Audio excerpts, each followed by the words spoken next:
मैं हर बात पे लूजर फील करता हूँ यार। मैं सच बता रहा हूँ, मैं झूठ नहीं कह रहा।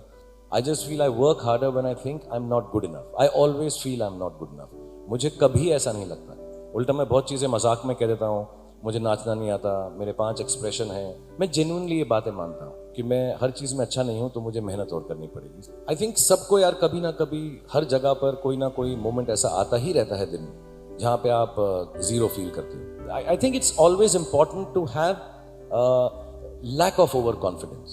I really believe that. I think overconfidence is a worse thing than feeling like a loser. I think extremes तो वैसे नहीं होते, loser से थोड़ा better feel करते रहो तो मेहनत ज़्यादा होती है। जब मैं शुरुआत में था तो मुझे एक्टिंग का शौक था, और वो एक्टिंग का शौक ऐसा कोई नहीं कि मैं बहुत होंड हूँ और बहुत अच्छी एक्टिंग आती थी। ऐसा नहीं था कि मैं टैलेंटेड था। मैं Virat has God's gift. I wasn't that gifted maybe, or Sachin Tendulkar, or Dilip Saab, or some great actors.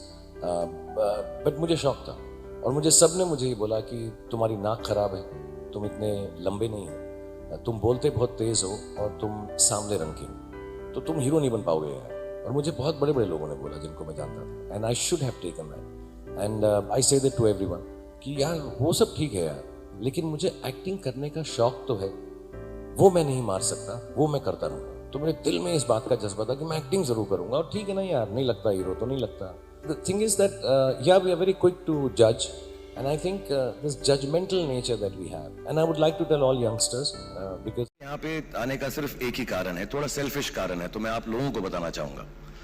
और मैं दिल्ली का हूँ पहले तो, और मेरी बचपन की यही एक चाहत थी कि मैं स्पोर्ट्समैन बन जाऊँ। तो मैं हॉकी भी खेलता था, मैं फुटबॉल भी खेलता था, क्रिकेट भी खेलता था, एथलेटिक्स में भी भाग लेता था, 100 मीटर्स, 200। बहुत अच्छा नहीं था, लेकिन कोशिश करता रहता था। और मेरा ये एक ख्वाब था कि मैं अपने देश के लिए किसी टीम में भी, इतनी सारी स्पोर्ट्स इसलिए खेलता था जहां चांस लग जाए, मेरा कहीं मौका लग जाए, कहीं मैं इंडियन टीम में पहुंच जाऊं, इंडियन स्पोर्ट्समैन बन जाऊं और अपने देश का नाम और भी रोशन करूं। बचपन में मुझे थोड़ी सी चोट लग गई कमर में, और ये बात बहुत कम लोग जानते हैं। उस वक्त जैसा अभी राव साहब ने बताया, मिनिस्ट्री इतना हेल्प कर रही है, तब इतनी फैसिलिटीज भी नहीं थी, हॉस्पिटल्स, डॉक्टर्स शायद इतने मुहैया नहीं थे, तो कोई इलाज करने वाला भी नहीं मिला, और हमारा परिवार भी बहुत गरीब था, तो पैसे भी नहीं थे कि इलाज कहीं और हम करा सकें या महंगा करा सकें। तो मुझे अभी भी याद है, ये बात मैंने किसी से की नहीं, मैं सिर्फ इसलिए बता रहा हूं, मैं सेल्फिशली यहाँ पर आया हूँ, अपने काम के लिए यहाँ पर आया हूँ, आप लोगों के लिए नहीं आया हूँ। वो इसलिए क्योंकि 1 साल मैं घर में बंद रहा, मैं रोता रहा, मुझे लगा मेरी जिंदगी खत्म हो गई है। तो उस वक्त सिर्फ जैसे होता है अमूमन, जो मेरे माँ बाप थे उन्होंने बहुत प्रोत्साहित किया। उन्होंने कहा, ऊपर वाला जब एक दरवाजा बंद करता है, रास्ता बंद करता है, तो दूसरा खोल देता है, फिक्र मत। मेरे जो वालिद थे, मैंने जैसे बताया बहुत पढ़े लिखे थे, तो उन्होंने बहुत गरीब भी थे, उनको कभी कोई नौकरी नहीं मिली, हार्डली उनके पास पैसे होते थे। जो भी बिजनेस उन्होंने शुरू किया, इतनी तालीम हासिल करने के बाद भी वो फेलियर ही रहा, लेकिन उन्होंने बहुत प्यार दिया। और क्योंकि उनके पास पैसे नहीं होते थे, तो मेरे हर जन्मदिन पे अपनी कोई पुरानी चीज मुझको दे दिया करते थे। तो पहली पुरानी चीज जो, और बहुत बड़ा चढ़ा के उर्दू में अच्छे अच्छे अल्फाज यूज करके मुझे इंप्रेस करते थे कि बहुत अच्छा प्रेजेंट दिया है मुझको।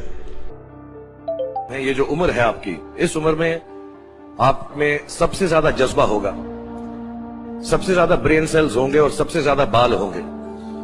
कुछ सालों बाद जज्बा भी कम हो जाएगा, बाल भी कम हो जाएंगे, ब्रेन सेल्स भी कम हो जाएंगे।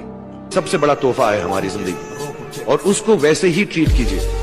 जिंदगी के अंदर जो भी मुकाम आए, जैसी भी चीजें हो, अच्छा हो बुरा हो, कभी अंधेरा हो कभी उजाला हो, हर चीज को रिस्पेक्ट कीजिए और जिंदगी में ग्रेस रखिए हर इंसान की तरफ। हर इंसान जो भी आपसे जो भी बात करेगा, वो अपनी मुसीबत के हिसाब से करेगा, अपनी हैसियत के हिसाब से करेगा। कभी गलत बात भी बोलेगा, ऊंची बात भी बोलेगा। जब आप काम करेंगे, जब आप बड़ी बड़ी कंपनीज के अंदर नौकरी हासिल करेंगे, आपका हमेशा झगड़ा रहेगा, जो मेरा जूनियर है वो ऐसी बात करता है, मेरा सीनियर जो है ऐसी बात करता है।